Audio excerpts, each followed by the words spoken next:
Namaste students, I am JVN Dr. Aksha Bhati from Faculty of Agriculture and Veterinary Science. Students, today we discuss about jelly preparation from the subject Food Processing and Safety Standards for the course BSc Agriculture semester 8th. So, students, what is jelly? Jellies are crystal clear gems that are made up of using filtered juice instead of fruit pulp. Means jellies क्या है? Jam का ही second form है जिसके अंदर crystal clear होता है, transparent होती है और पल्प से ना बनके फिल्टर्ड जूस से बनती है, जिसमें पैक्टिन कंटेंट होना चाहिए जो कि जेलिंग में इफेक्टिव रहता है और उसको कंसिस्टेंसी देता है. इसका प्रिंसिपल वही सेम, ऑस्मोसिस और preservation by sugar. Two important points जो हमको पता होने चाहिए for making jam either jellies. There must be correct proportion of juice, sugar, acid, pectin in order to form a good gel. Jelly में आपको specially बता दें वो फ्रूट्स लेने चाहिए जैसे गुआवा, जिसके अंदर पैक्टिन कंटेंट ज्यादा होता है जो जेल बनाने में फॉर्मिंग में हेल्प करता है. Water must be boiled off quickly to concentrate the mixture before its darken. हमेशा वाटर को बॉईल करके रखना चाहिए, क्विकली ऑफ करना चाहिए इससे पहले कि जो हमने मिक्सचर बनाया है वो डार्क नहीं होना चाहिए. If you use whole fruit then 2 heating stages होनी चाहिए. The fruit heated is slowly to soften or to extract pectin, and second जो rapidly ताकि जो sugar content है वो 68 to 72% पहुंच जाए. This is 2 important points consideration. Then come to process of jelly preparation. हमें fruits लेने हैं, not form होने चाहिए, not overripe. Washing, cutting into slices, boiling with water, उनको धो के अच्छे से काट लेना चाहिए स्लाइसेस में. और 1.5 times the weight of fruit, मतलब अगर आपका जितना फ्रूट है उससे 1.5 गुना ज्यादा उसमें पानी वाटर डाल के 20 to 30 मिनट्स तक बॉईल करना चाहिए.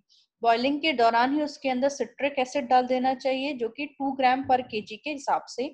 देन स्ट्रेनिंग ऑफ एक्सट्रैक्ट, जैसे ही आप स्ट्रेनिंग करेंगे एक्सट्रैक्ट का, पैक्टिन और उस जो हमने स्ट्रेन करने के बाद जो एक्सट्रैक्ट आया उसका पैक्टिन टेस्ट होगा.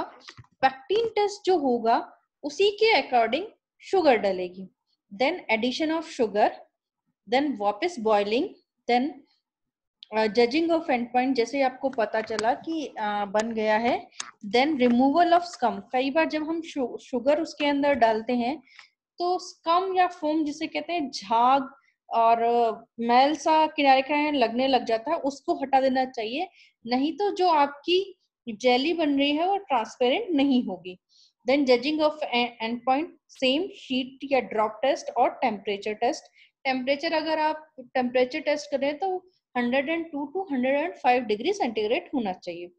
रिमूवल ऑफ स्कम और फोम, एड अगर आपको क्लियर चाहिए तो उसके लिए आपको 1 टीस्पून एडिबल ऑयल डालना चाहिए जो कि ट्रांसपेरेंसी में हेल्प करता है, फॉर्म को जल्दी से वहां से हटा देता है. Colour and remaining citric acid also added. Filling hot into clean sterilised bottles. Vaccine, paraffin wax, paraffin इसलिए लगाई जाती है कि आउटर जो एयर है या मॉइस्चर है वो अंदर ना है और उसके अंदर माइक्रोबियल स्पॉइलेज डेवलप ना हो. Capping and storage in ambient temperature, फिर उसको नॉर्मल टेम्परेचर पर स्टोर कर लेना चाहिए. This is the jelly you see in the photo. Then pectic, कुछ फ्रूट्स के पैक्टिन कंटेंट और उसके एसिड रेशियो क्या क्या हैं.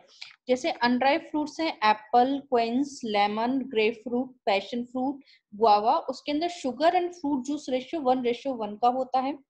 Fruits that do not have enough acid और पैक्टिन, जैसे ripe fruits specially Apple, orange, mango, उनका शुगर और फ्रूट जूस रेशियो 0.6 to 0.75 से लेके 1 रेशियो हो सकता है. और फ्रूट्स जिनके अंदर इनफ एसिड या पैक्टिन नहीं होता जैसे मेलन, बनाना, स्ट्रॉबेरी, पाइनएप्पल, उनका sugar and fruit ratio 0.5 to 1 का हो सकता है। Then important consideration in making jelly. Jelly को बनाने के लिए कुछ इंपॉर्टेंट है, जैसे पैक्टिन टेस्ट इंपॉर्टेंट है। पैक्टिन टेस्ट दो तरीके से किया जा सकता है, एक होता है अल्कोहल टेस्ट और एक होता है gel meter test. Alcohol test के अंदर हम 0.1% अल्कोहल लेके उसके अंदर जैसे ही जेली छोड़ेंगे तो कोगुलेट होती है, स्प्रेड हो जाती है, इस बेस पे हम डिसाइड करेंगे alcohol test. Then gel meter, आपको पता है जेल मीटर के अंदर एक इंस्ट्रूमेंट होता है जेल मीटर, उसके अंदर हम जेली को फिल कर देते हैं। अगर वो 1.4 रेशियो पे आके रुकती है, इसका मतलब आपको उसके अंदर 3.4 रेशियो का शुगर डालना है। अगर वो हाफ पे रुकती है, उसकी रीडिंग दिखाती है, तो हाफ रेशियो डालना है। और अगर 3.3/4 पैक्टिन रेशियो दिखाता है तो आपके अंदर 1.4 रेशियो की शुगर उसके अंदर ऐड करनी है। देन एसिड कंटेंट कितना है, sugar. Then judging of end point, as such 3 points होते हैं जजिंग करने के, शीट एंड फ्लेक टेस्ट जो मैंने आपको बताया, पानी के अंदर आप उसको छोड़ दें या उसको किसी शीट के ऊपर चम्मच से ड्रॉप करें, उसकी गिरने की हिसाब से वो शीट बनती है, ड्रॉप बनती है, वो डिसाइड करेगा कि वो बना है कि नहीं बना है। देन टेम्परेचर टेस्ट, अगर टेम्परेचर 102 से 105 से लेके 160 डिग्री तक है, इसका मतलब वो बन गया है। Then test for pectin. Pectin test के लिए देखिए दो तरीके हैं। फर्स्ट कुकिंग टेस्ट होता है। कुकिंग टेस्ट के अंदर 1/3 कप जूस और 1/4 कप शुगर लेकर सॉसपैन के अंदर हीट एंड स्टर, हीट और हिलाना है जब तक कि शुगर मिल ना जाए। Bring to a boil until it gives the sheeting test, उसमें से 2 ड्रॉप्स को निकालिए, पोर कीजिए क्लीन और हॉट ग्लास बाउल में। अगर वो जेली लाइक हो रहा है तो the juice will have gel, either not. Alcohol test के अंदर 1 टीस्पून जूस ले सकते हैं, 1 टीस्पून रबिंग अल्कोहल लीजिए, क्लीनिंग जार के अंदर अच्छे से मिलाइए। If a solid jelly like clump बना हुआ है, इसका मतलब वो बन गई है, उसको फॉर्क से तोड़ के दे सकते हैं। अगर वो पूरी बिखर रही है, इसका मतलब अभी वो नहीं बनी है। Then come to the pectin test by gel, जो मैंने आपको पहले ही बता दिया है। जेल मीटर एक्चुअली एक ग्रेजुएटेड ग्लास ट्यूब होती है, इसका एक एंड ओपनिंग रहता है, और वो amount of pectin in fruit juice कितना है वो मेजर करने के काम आती है। बेसिकली इसमें क्या होता है, जो फ्रूट का फ्लो हो रहा है जिस रेट से, वो डिसाइड करता है कि उसके अंदर कितना पैक्टिन इसके अंदर है और हमें अब कितना उसके इंडेक्स से शुगर इसमें ऐड करना है। Then problems in jelly making. First is formation of crystals, जो सबको पता है एक्सेस शुगर ऐड करने से हो जाती है। देन फेलियर टू सेट, कई बार हमारी जो जेली हम बना रहे हैं वो सेट नहीं होती, बिखर जाती है। उसके रीजंस बहुत सारे हो सकते हैं, like addition of too much sugar, lack of acid और pectin, cooking below the end point या cooking beyond the end point, या तो कुकिंग एंड पॉइंट से पहले हमने उसको उतार लिया या उसके और आगे ओवर कुक्ड कर दिया, लंबे टाइम तक कुक करने की वजह से भी फेलियर टू सेट हो सकता है। कई बार हमारी जेलीज ट्रांसपेरेंट नहीं बनती, क्लाउडी और फॉगी हो जाती है। उसका जो मेन सबसे रीजन होता है वो होता है नॉन क्लैरिफाइड जूस। अगर हमने जो एक्सट्रैक्ट लिया है वो प्रॉपर क्लैरिफाई और हमने उसको पूरे अच्छे से स्ट्रेन नहीं किया है, तो आपकी जो जेली बनेगी वो फॉगी हो जाएगी।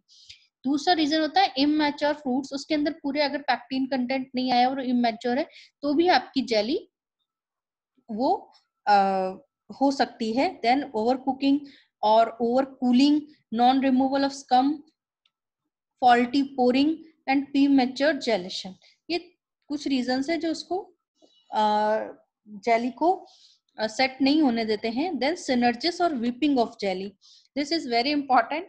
सिनर्जिस और वीपिंग, वीपिंग का मतलब होता है रोना या कुछ एक्सक्लूड होना। अगर कभी जेली में से कुछ निकलने लग जाता है, इसका मतलब दिस इज सिनर्जिस और weeping of jelly. Acid content ज्यादा होने से हो सकता है, इनसफिशिएंट पैक्टिन कंटेंट से हो सकता है, प्रीमैच्योर जेलिटेशन से हो सकता है, और कई बार फर्मेंटेशन।